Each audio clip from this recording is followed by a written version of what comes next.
Alright, Bakai, we are going to talk about your persuasive letter that you wrote. So first, just how did you like writing a persuasive letter? It was okay.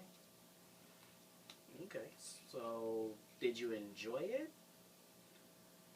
Um, yes. Was it hard or easy?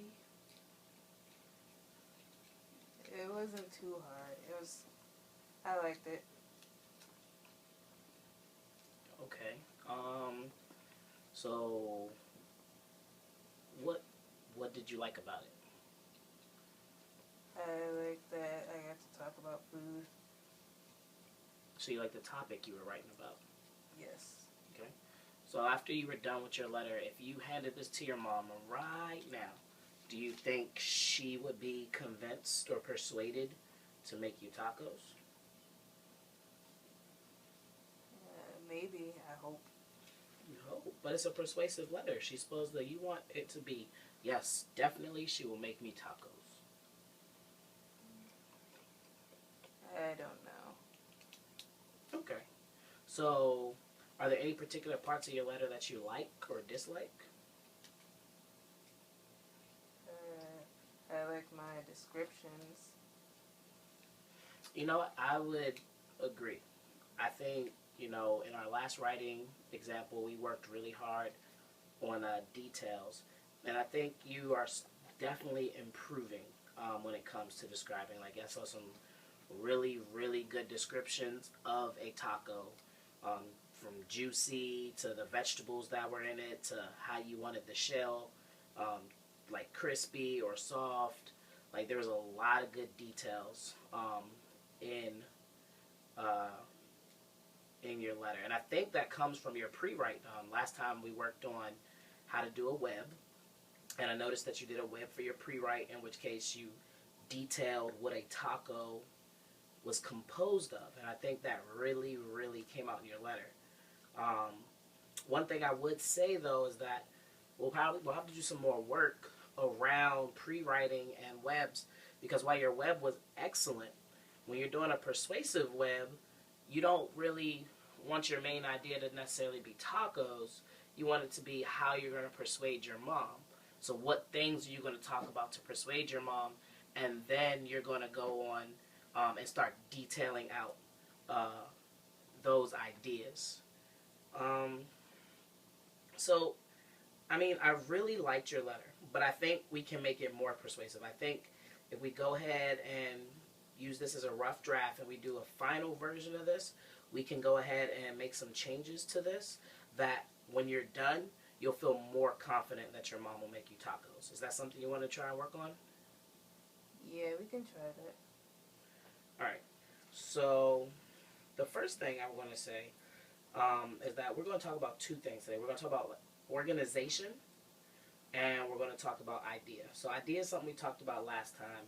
Organization is a little different. Organization um, talks about how you put your paper, letter, anything together.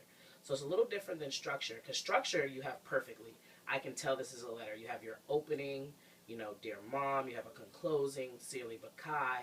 You clearly have a body here in the middle. So structure, I can tell this is letter has perfect structure. Organization is how you organize, how you put together your ideas and your sentences and your paragraphs. So the one thing in this letter that I was looking at is you have one big paragraph. Um, and I really think, I'm not sure, but I really think you could turn this into two paragraphs. So when I read your letter, I see you describe a taco. So pretty much to me, that's you telling your mom that, Mom, you should make me tacos because they taste good. Is that what you were saying? Yes. Okay. And then I also see you have a lot of details about the calories, the vegetables, the food groups. So that makes me think that the other way you're trying to persuade your mom is saying, Mom, not only does it taste good, but it's also really healthy. Yeah. Okay.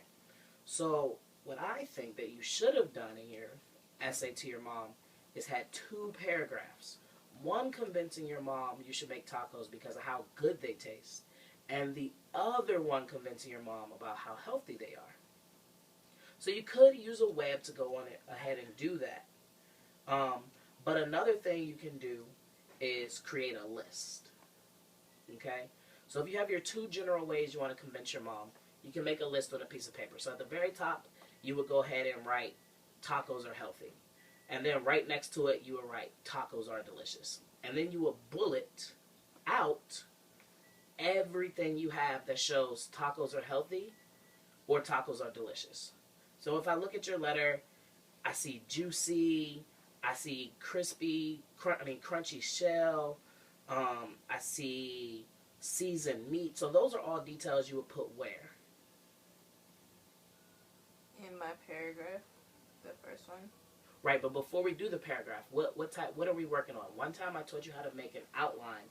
Today we're talking about how to make a web. No. Okay, so once again, today we're working on making a list. Okay, a list is another way outside of a web that you can organize your thoughts. Alright? So what are we working on today? Organizing. But what are we using to organize your thoughts? A list. A list, right. So on the list where you're talking about healthy things, on the list where you're talking about healthy things, you can put vegetables, you can put the calories, all that stuff. Where would you put juicy, seasoned meat, or crunchy shell? A description of the tacos. Description of tacos, or that it tastes good, right? Yeah. Okay, so you would go through and bullet point those things. So since you already have so much great work, what you really can do for your final draft is take this rough draft, create 2 lists. One list for taste good, one list for healthy. And every detail you already have in here, put it under taste good, if it has to do with the taste of the taco. And then in the other list, you can go ahead and write everything you've already written about how healthy it is. And then you can turn those 2 into 2 separate paragraphs instead of having one big paragraph. And the only reason I say that is because sometimes when you separate out paragraphs, things make more sense to people. Okay, when you write something, you know what you mean, right? Yeah. It doesn't matter if it has comma errors or misspelled words. Like, you know what you meant to say. So it makes sense to you. But to somebody reading your work, if it's disorganized, sometimes they might lose the meaning.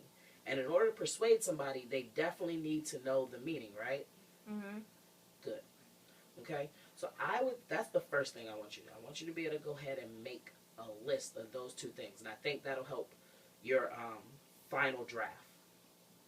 Another thing is that we should talk about outside of your organization is just going back to this idea. Right? So when we talked about idea last time, we talked about details. Now you have amazing details describing a taco and talking about how good it is. But do you think your details could be more specific about how healthy it is? You know, mothers really love when there's healthy food, right? Every mother cares about her child and she wants you to be healthy and safe. So do you think you could put more details about how healthy the tacos are? I can put a little bit more. Right. So, for example, after you make your list, you can go back and add details to the healthy part. So, for example, I see you have the 5 food groups: carbohydrates, vegetables, fruits, protein, dairy. Now, I'm assuming that you know what these do for you. So, for example, you could be like, Mom, it has lots of protein. Protein does what for you? Makes me strong and build my muscles. Right. Protein builds your muscles. And dairy does what for you? Makes your bones strong. Makes your bones strong, right? So you can grow big, strong, okay? You're her little boy, but you want to be her big boy, all right? And then you have your vegetables, okay? And fruits, because tomatoes are fruit, all right? So you have your fruits and vegetables. Fruits and vegetables have a bunch of vitamins. What do vitamins do for you? Keep you healthy. Keep you healthy from getting sick, okay? So you can go through and add these little small things that you already know, and you can help use that to convince your mom even more. You could even tell her, look, if I have all this protein and dairy and all these vitamins, you don't have to take me to the doctor. So you don't have to pay a copay. Okay, because everybody likes to keep money in their pocket. Yeah. Right? Okay, that's something you could say to your mom. So these are all little details you can add into into this paragraph to make it a little bit more convincing for your mom. Okay, so we're gonna go ahead and work with the list. I want you to use that list this time. Let's leave the web alone. We can come back to the web for another piece, but I want you to try and use a list, and then that way you have two skills that you can use. You have a web that you can use sometimes, or drafting out a list. So you have two different pre-writing skills. So I want you to use that. Create your final copy. Okay. Make sure as you're writing it, you're reading it out loud to yourself, listening for anything that might sound wrong. You're checking your spelling with a dictionary, okay? Because we want as few grammatical errors as possible. All right. And then one last thing I just want you to do. It's a really good habit now that you're in 7th grade to start typing your final draft. Okay. The written paper is great and I like it, but I want you to go ahead and type that final draft. It just be good practice for you. Okay? Okay. All right, so you can go ahead and get all that done and get the paper back to me by the end of the weekend? Okay. Okay, that works.